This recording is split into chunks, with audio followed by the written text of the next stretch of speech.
How are you calling a game? You're usually so enthusiastic, but I feel like you also draw off the energy of the crowd. How has that been different for you?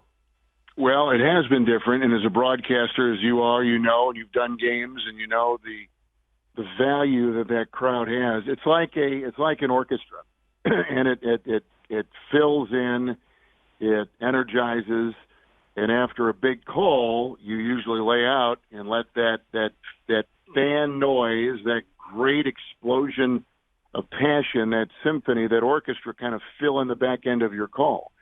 Well, you don't really have that now, and it is canned, and it does give us, I think, as viewers, a feel, a presence of, you know, being more than just looking like guys in a gym.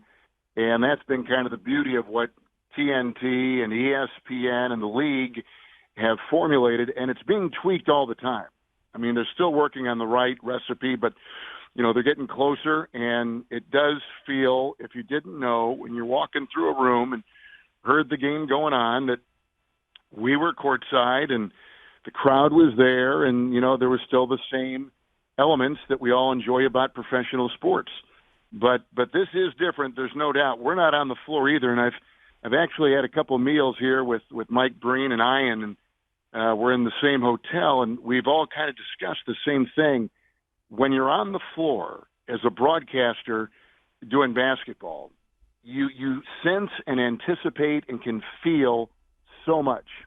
And I guess I really didn't appreciate it because I've always been on the floor.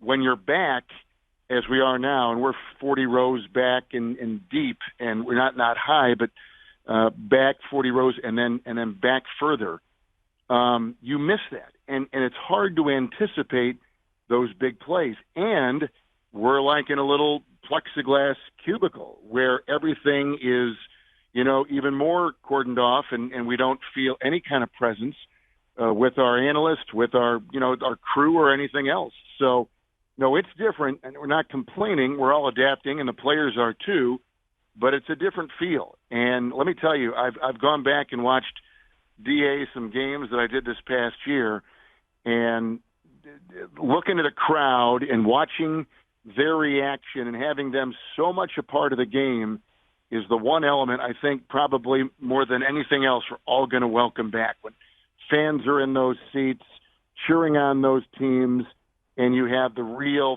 feel of a game. Because right now, clearly it's artificially induced, and you've got to do the best you can.